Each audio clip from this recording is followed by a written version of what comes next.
पति की सच्चाई। मेरा नाम साक्षी है। आज मैं आपको अपनी कहानी सुनाने वाली हूँ। आज ही मेरी शादी आदित्य से हुई है। शादी एक अच्छे बड़े घर में हुई है।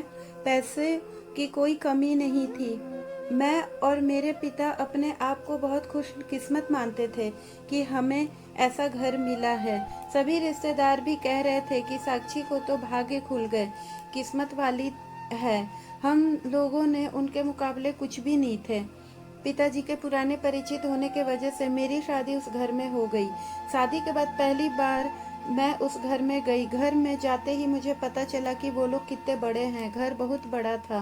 पहली बार था जब मैंने उनका घर देखा था। सब कुछ बहुत अच्छा था। सुहागरात का समय आ गया, लेकिन उससे पहले मेरी सास और ननद मुझे अकेले में ले गई। मुझे कुछ समझ नहीं आया। मुझे लगा कि शायद कुछ बात करनी होगी। उनके चेहरे उतरते हुए और डरे हुए थे, जैसे कि कोई बात वे मुझसे करना चाह रही हो। मैंने उनसे पूछा, क्या हुआ, आप दोनों इतने डरे हुए क्यों हैं? मेरी सास बोली, बेटा, हम तुम्हें कुछ बताना चाहते हैं, लेकिन तुम्हें यह सुनकर हिम्मत रखनी होगी। साथ ही मेरी ननद भी बोली कि अब जो हम तुम्हें बताने वाले हैं वह बात हम तीनों के बीच में ही रहेगी। वो यह बड़ा घर है, यहाँ बात फैलते देर नहीं लगती, और अगर यह बात सबके सामने आ गई तो हमारे घर की इज्जत मिट्टी में मिल जाएगी। अब तुम इस घर की बहू हो और तुम्हें इस घर का मान रखना होगा। उनकी बातें सुनकर मैं सच में थोड़ा डर गई। मुझे समझ नहीं आ रहा था कि वे लोग क्या कहना चाहते हैं। मैंने कहा, आप बताइए क्या बात है? मेरी सास बोली, बहू, मेरा बेटा मर्द नहीं है। उनकी यह बात सुनकर मेरे होश उड़ गए। साक्षी और आदित्य की कहानी उन्होंने कहा, हम जानते हैं कि तुम सोच रही होगी फिर हमने तुम्हें क्यों फंसाया, लेकिन हमारी भी मजबूरी थी। हम यह बात ऐसे नहीं बता सकते थे, वरना सबको पता चल जाती। मेरा बेटा रात में अक्सर बाथरूम में ही रहता है। पता नहीं यहाँ क्या करता है। जब भी उससे पूछते यही कहता है कि उसका पेट खराब है। कमरे में जाने से पहले अपने पति आदित्य के बारे में यह बातें सुनकर मुझे समझ नहीं आ रहा था कि मैं क्या करूं। मेरी ननद ने कहा, तुम उससे बात करना, थोड़ा समय उसके साथ बिताओ, फिर उससे खुलकर बात करो। अगर कुछ हो सकता है तो हम जरूर करेंगे। हम तुम्हारे साथ हैं, तुम्हें अकेला नहीं छोड़ेंगे। सुहागरात वाली रात यह सब सुनकर मैं अपने कमरे में जा रही थी और अब डर लगने लगा था। मैं कमरे में पहुंची और यही सब सोच रही थी कि आदित्य कमरे में आए। उन्होंने दरवाजा बंद किया और पेट पर हाथ रखते हुए बिस्तर पर मेरी तरफ पीठ करके बैठ गए। उन्होंने कहा कि उनका पेट खराब है और कुछ ही सेकंड में उठकर बाथरूम चले गए। ठीक वही हुआ जैसा कि मेरी सास ने मुझे बताया था।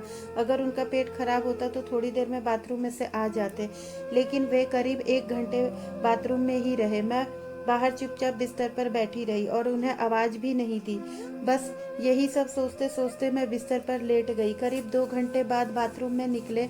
अब मेरा उनसे बात करने का मन ही नहीं था। मुझे लगा कि मेरे साथ धोखा हुआ है। वे भी चुपचाप अपने बिस्तर की तरफ जाकर सो गए। सुबह मैं अपने आप को खुशकिस्मत मान रही थी और रात होते होते अपनी किस्मत को कोसने लगी। सुबह मैं जल्दी उठी और बाथरूम में गई। बाथरूम में जाते ही मेरे होश उड़ गए, क्योंकि वहाँ एक नई नाइटी और मेकअप का सामान रखा था। यह सब देखकर मैं हैरान थी। एक ऐसा इंसान से मेरी शादी क्यों करवाई गई जिसने मुझे ये झूठ बातें बताई। सुबह मेरे सास और ननद ने मुझसे पूछा, रात को क्या हुआ? मैंने कहा, वही हुआ जो आपने बताया था, और यह कहकर मैं रोने लगी। मेरी ननद ने कहा, माँ, मैं कह रही थी ना किसी लड़की की जिंदगी खराब मत करो, लेकिन तुम सब ने मेरी बातें नहीं मानी। अब यह लड़की ऐसे ही घुट घुट कर यहाँ रहेगी। मेरी सास बोली, बेटा, जो भी फैसला तुम लोग करोगे हम तुम्हारे साथ हैं, लेकिन तुम्हें यह वचन देना होगा कि यह राज तुम्हारे मुंह से बाहर नहीं निकलेगा। अगली रात फिर आदित्य कमरे में आए। अब मुझे उनकी तरफ देखने का भी मन नहीं कर रहा था। मैं चुपचाप बिस्तर पर जाकर अपनी साइड पर सो गई।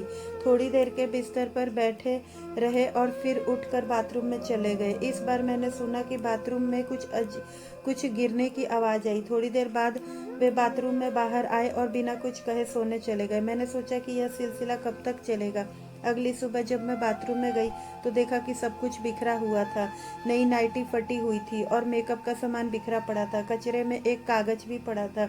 जिस पर लिखा था मेरी खूबसूरत पत्नी के लिए। अब मुझे शक हुआ कि शायद यह सामान आदित्य ने मेरे लिए रखा था, लेकिन फिर सोचा कि मेरी सास और ननद ने मुझसे झूठ क्यों बोला होगा। सुबह फिर से मेरी सास और ननद ने मुझसे सहानुभूति जताई। उनकी बातों में मुझे लगा कि चाहती थी कि मैं आदित्य को छोड़कर इस घर से चली जाऊं। मुझे अब उन दोनों पर शक हो गया। मैंने घर की पुरानी नौकरानी से बात की। उसने बताया कि आदित्य बहुत सीधे हैं और उनकी माँ और बहन चाहती थी कि उनकी शादी उनकी बहन के पति के रिश्तेदारों से हो। उनकी माँ और बहन ने बहुत कोशिश की, लेकिन आदित्य के पिता नहीं माने और उनके परिचित यानी मुझसे शादी करवा दी। अब मुझे समझ में आ गया था कि मेरी सास और ननद मुझे क्यों भगाना चाहती थी। शायद उन्होंने आदित्य से भी कुछ कहा होगा।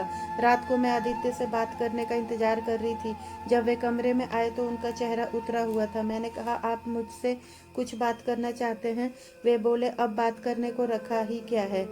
पापा का विश्वास था कि यह घर अच्छा है, इसीलिए मैंने माँ और बहन की ना सुनकर तुमसे शादी की और तुमने मुझसे सच छिपाया। मैंने पूछा, कौन सा सच? वे बोले, यह सच कि तुम मुझसे शादी नहीं करना चाहती थी और तुम्हारी जिंदगी में कोई और है। यह बात तुमने माँ को बताई थी। मैं सिर्फ पापा की इज्जत के लिए चुप हूँ। मैंने कहा, आपको किसने यह सब बताया? सच्चाई यह है कि आपकी माँ और बहन मुझे आपसे अलग करना चाहती थी। उन्होंने मुझे झूठी कहानियाँ सुनाई ताकि हम दोनों बीच गलतफहमी हो और अलग हो जाएं। यह सुनकर आदित्य को गुस्सा आया, लेकिन मैंने कहा, अब हम इस बात को यहीं खत्म करेंगे। हमें किसी को कुछ नहीं बताना चाहिए। उस रात मेरी सारी गलतफहमी दूर हो गई। वह रात ही सही मायनों में मेरी सुहागरात थी। अगली सुबह मेरी सास और ननद ने मुझसे पूछा, तुमने क्या फैसला लिया है? मैंने कहा, मैं आप दोनों को माफ़ करके एक नई शुरुआत करना चाहती हूँ। आप मुझसे कोई शिकायत नहीं रखेंगी। मैं एक अच्छी बहू बनकर दिखाऊंगी। मेरे चेहरे पर मुस्कान देखकर उनके चेहरे उतर गए। मेरी ननद उसी दिन अपने घर चली गई और मैं और आदित्य खुशहाल जीवन की शुरुआत करने लगे। तो दोस्तों, हमारी कहानी कैसी लगी कमेंट करके ज़रूर बताएं।